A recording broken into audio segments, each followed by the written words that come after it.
Hello students, welcome to my channel study with hello Suman. आज के इस वीडियो में हम लोग कवर करने वाले हैं प्रश्नावली 8.2 का चैप्टर सॉल्यूशन करेंगे। तो स्टूडेंट्स, ये वीडियो बहुत ही इंपॉर्टेंट होने वाला है। अगर आप मेरे चैनल पर नए हैं तो प्लीज़ इस चैनल को सब्सक्राइब करना मत भूलिए। आपके सामने एक सब्सक्राइब का बटन दिख रहा है, उस बटन को प्रेस करिए और नोटिफिकेशन को ऑल पे प्रेस करिए ताकि इस तरीके का हर वीडियो का नोटिफिकेशन आप तक पहुँचे। तो स्टूडेंट्स, चलिए इस वीडियो को बिना टाइम वेस्ट किए हुए फटाफट से स्टार्ट कर लेते हैं।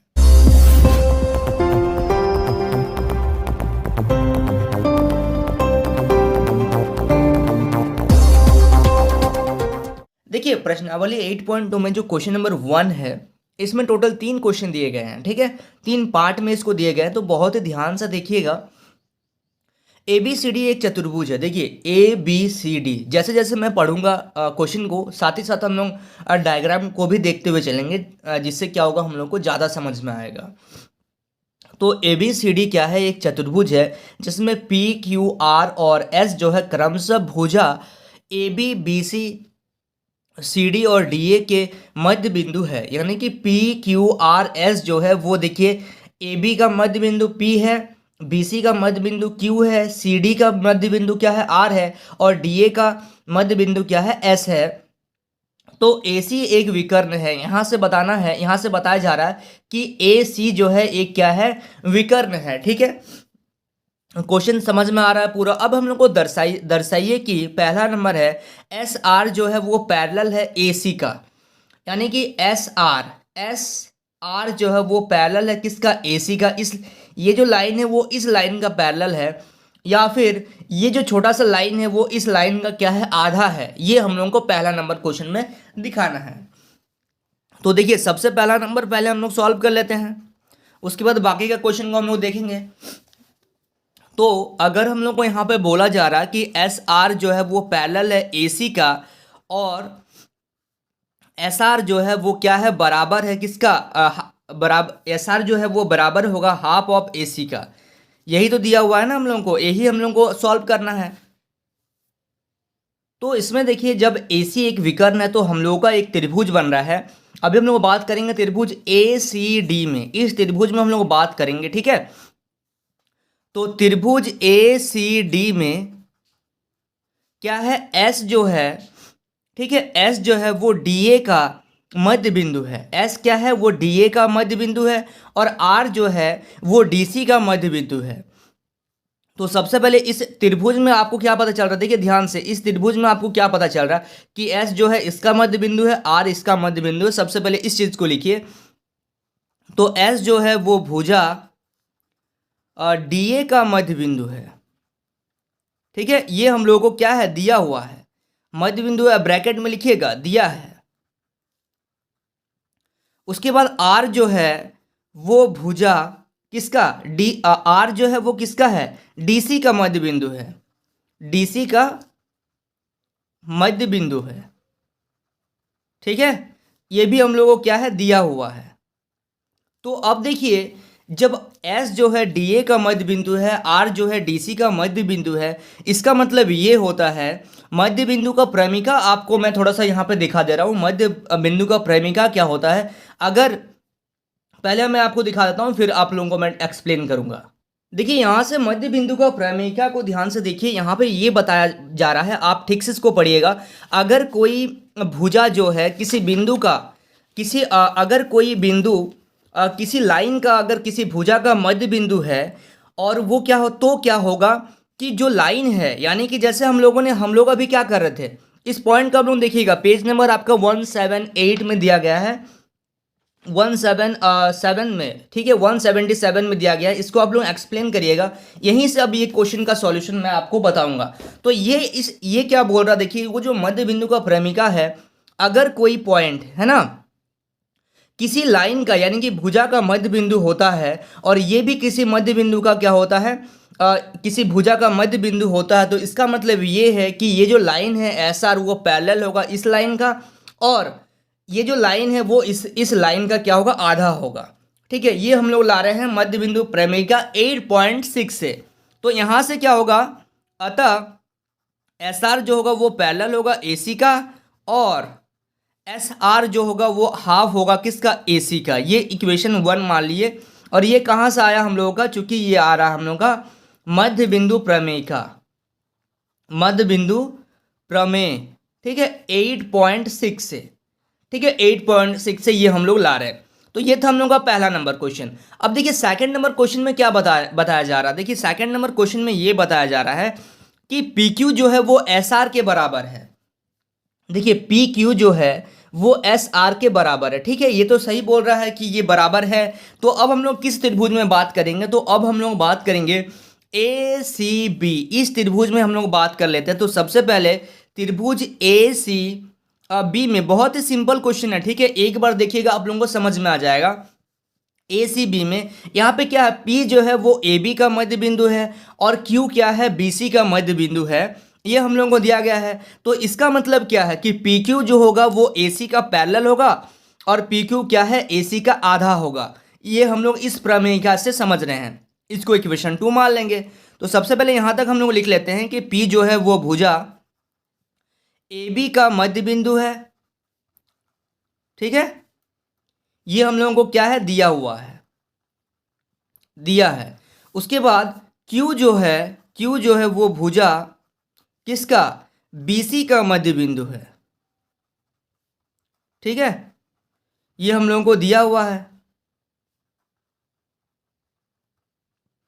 तो अतः पी क्यूब जो है वो पैरेलल है किसका, AC का, और हम लोग यहां से क्या लिखेंगे, पी क्यूब जो होगा वो आधा होगा किसका, AC का।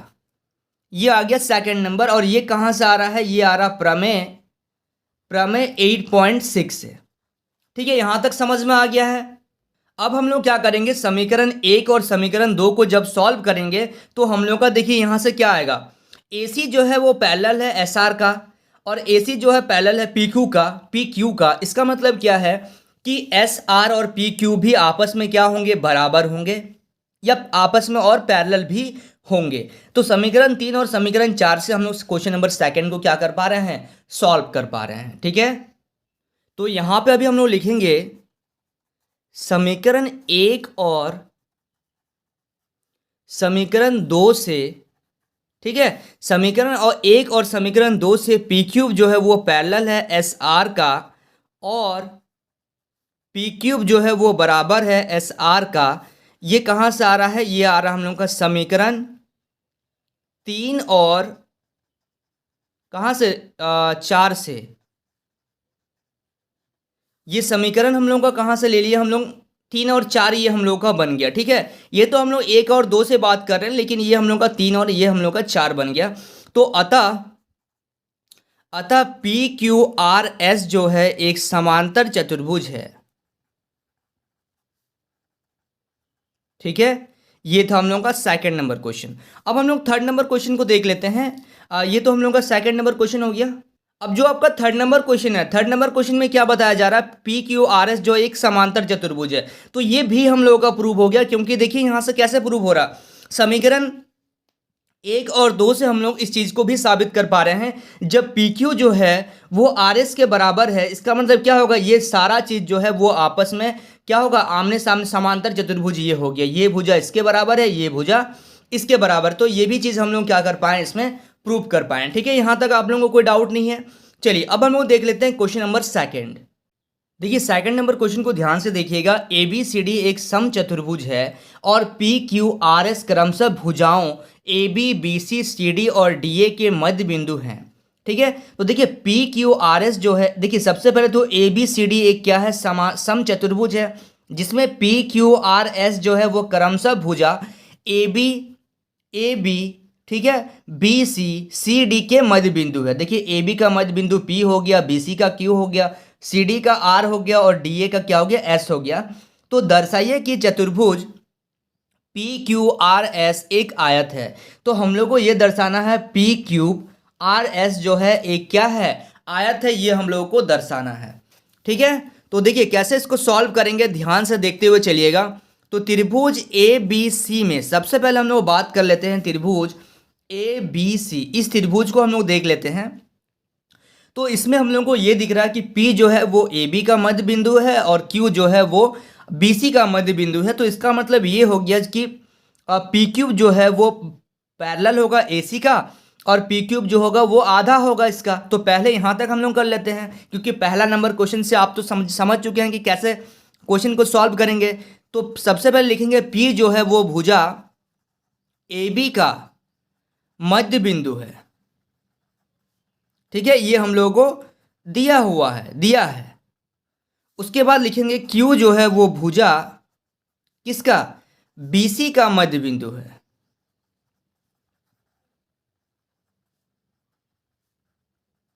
ये भी हम लोगों को दिया हुआ है।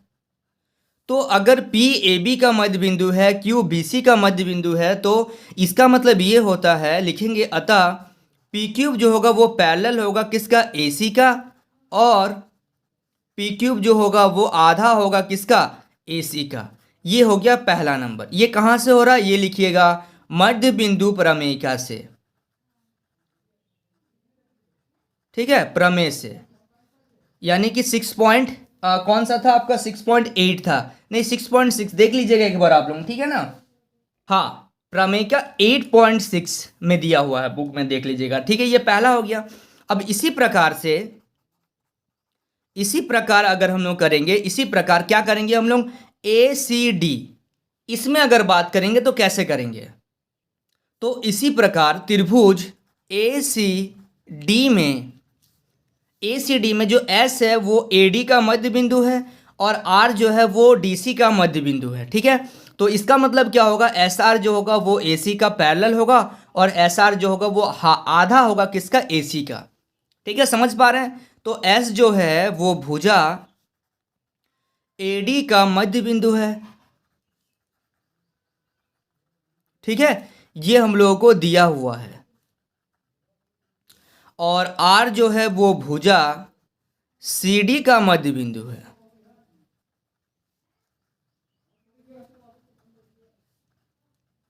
ये हम लोगों को दिया हुआ है। तो अतः SR जो है वो पैरेलल होगा किसका, AC का, और SR जो होगा वो क्या होगा, हाफ होगा किसका, AC का। ये आ गया आपके सामने सेकंड नंबर क्वेश्चन। यार ये कहाँ से आ रहा है, ये आ रहा मध्य बिंदु प्रमेयिका से, मध्य बिंदु प्रमेय से आ रहा है, 8.6 से। यहाँ तक समझ पा रहे हैं आप लोग। अब हम लोग क्या करेंगे इसमें, अब हम लोग करेंगे समीकरण 1 और समीकरण 2 को अगर हम लोग सॉल्व कर दिए, तो यहाँ से हम लोग को क्या मिल जाएगा कि PQRS जो है एक समांतर चतुर्भुज मिल जाएगा। उसके बाद हम लोग क्या करेंगे, उसके बाद हम लोग बात करेंगे, देखिए BCD। अब इस त्रिभुज में बात करेंगे, फिर इस त्रिभुज में बात करेंगे, जिससे हम लोग साबित कर पाएंगे कि ये क्या है, एक चतुर्भुज है। ठीक है, तो अब देखिए यहां से हम लोग क्या करेंगे, समीकरण 1 और 2 से, समीकरण 1 और 2 से PQ जो है वो पैरेलल होता है किसका, SR का। ये आ गया इक्वेशन 3। कैसे 3 आ गया, देखिए जब AC जो है PQ का पैरेलल है, और AC जो है वो SR का पैरेलल है, यानी कि PQ और SR भी आपस में पैरेलल होंगे, और क्या होंगे, PQ बराबर भी SR होंगे। ये आ गया इक्वेशन 4। तो यहां से लिखेंगे अतः PQRS जो है एक क्या है, समांतर चतुर्भुज है। लेकिन अब आगे हम लोग को क्या करना है, आगे हम लोग को ये दर्शाना है, ये तो समांतर चतुर्भुज है, लेकिन हम लोग को दर्शाना क्या है, हम लोग को दर्शाना है ये एक क्या है, आयत है। ठीक है, तो आप लोग यहाँ तक नोट करिए। अब हम लोग आगे चलते हैं, आगे हम लोग देखेंगे कि BCD एक त्रिभुज में, और फिर हम लोग देखेंगे, हाँ BCD एक त्रिभुज में हम लोग बात करेंगे, फिर आगे हम लोग इस त्रिभुज में भी बात करेंगे, जिससे हम लोगों का ये क्या हो जाएगा, प्रूव हो जाएगा। तो अब हम लोग बात करेंगे, यहाँ पे लिखेंगे इसी प्रकार, हम लोग कौन सा त्रिभुज में बात कर रहे हैं, त्रिभुज BCD में। तो BCD में अगर हम देखें, थोड़ा सा देखिए डायग्राम को मैं दिखाने की कोशिश कर रहा हूँ। डायग्राम को अगर हम लोग देखें BCD, तो Q जो है वो BC का मध्य बिंदु है, और R जो है वो DC का मध्य बिंदु है। ठीक है, ये देख लेते हैं हम लोग। तो इसका मतलब ये हो जाएगा, इसका मतलब ये हम लोग साबित कर पाएंगे, अगर ये जो है इसका मध्य बिंदु है, ये जो है इसका मध्य बिंदु है, तो हम लोग क्या कर पाएंगे कि QR जो होगा, क्यू आर, ये जो लाइन है वो इस लाइन का पैरेलल होगा और ये जो लाइन है वो आधा होगा इस लाइन का। ठीक है, पहले यहाँ तक हम लोग कर लेते हैं। डायग्राम आप लोगों ने देख लिया ना? ठीक है, चलिए देखिए, अब यहाँ से हम लोग करेंगे कि इसी प्रकार त्रिभुज बी सी डी में क्यू जो है भुजा बी सी का मध्य बिंदु है। ये हम लोगों को क्या है, दिया हुआ है। और यहां पे लिखेंगे आर जो है वो भुजा सी डी का मध्य बिंदु है। ठीक है, ये भी हम लोगों को दिया हुआ है। तो अब देखिए यहां से लिखेंगे अतः क्यू आर जो है वो पैरेलल है किसका, बी डी का। ये कहां से आ रहा है, ये आ रहा है आपका मध्य बिंदु प्रमेय से। और यहां से ये आ रहा है, यहां से अगर ये इसके पैरेलल है यानी कि क्यू आर जो है वो बी डी का पैरेलल है। ठीक है, तो इसके बाद देखिए क्या हम लोग देखेंगे, और यहां से देखिए क्यू आर जो है वो बी डी का पैरेलल है और यहां से क्यू आर जो है वो एल एम का भी पैरेलल है। तो ये हो जाएगा इक्वेशन 5। और एल एम जो होगा वो एम एन का भी पैरेलल होगा। एल एम जो होगा या फिर सॉरी एल क्यू जो होगा वो इसका भी पैरेलल होगा। ध्यान से देखिए मैं क्या बोल रहा हूँ। सबसे पहले ये जो लाइन है ये लाइन है बी डी का पैरेलल है, पहला चीज। उसके बाद हम लोग देख रहे हैं कि क्यू आर जो है वो एल एम का भी पैरेलल है। ये हम लोग का आ गया दूसरा पॉइंट। तीसरा पॉइंट ये देख रहे हैं कि एल क्यू जो है वो पैरेलल किसका, एम एन का भी पैरेलल है। तो हम लोग क्या करेंगे, इक्वेशन 5 और इक्वेशन 6 को जब सॉल्व करेंगे यानी कि क्यू एन जो है वो एल एम का पैरेलल है और एल क्यू जो है वो एम एन का पैरेलल है। तो इसका मतलब ये हो जाएगा कि एंगल जो हो जाएगा आपका एम वाला जो एंगल होगा, ये जो कोण होगा और ये जो क्यू वाला कोण होगा, ये दोनों आपस में क्या हो जाएंगे, बराबर हो जाएंगे। क्यों बराबर होंगे, क्योंकि समांतर चतुर्भुज के जो सम्मुख कोण होते हैं वो क्या होते हैं, बराबर होते हैं।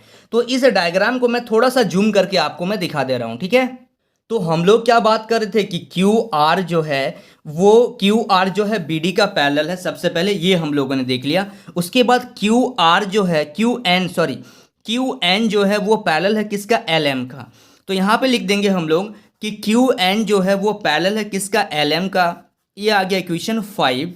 तथा एल क्यू जो है वो पैरेलल है किसका, एम एन का। ठीक है, ये भी आ रहा है हम लोग का इक्वेशन कितना, इक्वेशन 6। तो समीकरण 5 और 6 से इन दोनों से हम लोग क्या देख पा रहे हैं कि इन दोनों से हम लोग ये देख पा रहे हैं कि एल एम एन यानी कि एल एम एन क्यू जो है एक क्या है, समांतर चतुर्भुज है। इसका मतलब ये होगा, अगर ये एक समांतर चतुर्भुज है तो ये कोण और ये कोण आपस में क्या हो जाएंगे, बराबर हो जाएंगे। क्योंकि समांतर चतुर्भुज के सम्मुख कोण जो होते हैं वो बराबर हो जाते हैं। यानी कि कोण एल एम एन क्यू जो है एक क्या है, समांतर चतुर्भुज है। अतः एंगल एल एम एन बराबर होगा एंगल एल क्यू एन का। क्यों बराबर है, क्योंकि समांतर चतुर्भुज के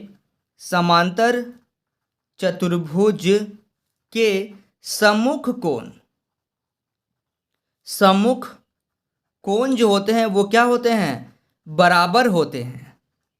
समांतर चतुर्भुज के सम्मुख कोण बराबर होते हैं, परंतु एंगल एल एम एन जो है वो कितना डिग्री का है, 90 डिग्री। देखिए एल एम एन ये जो कोण है, ये कोण कितना डिग्री का बन रहा है, 90 डिग्री का बन रहा है। तो अतः एंगल एल क्यू एन भी कितना हो जाएगा, 90 डिग्री का हो जाएगा। ठीक है, यहाँ तक समझ में आ गया है। तो अब हम लोग लिख देंगे कि समांतर चतुर्भुज जिसका एक कोण समकोण हो वो क्या कहलाता है, आयत कहलाता है। ठीक है, तो लास्ट में आप लोग लिख दीजिएगा कि एक समांतर चतुर्भुज जिसका एक कोण समकोण हो यानी कि 90 डिग्री का हो तो क्या कहलाता है, वह एक आयत होता है। ठीक है, यहाँ तक आप लोगों को समझ में आ गया। चलिए so students please note down this question.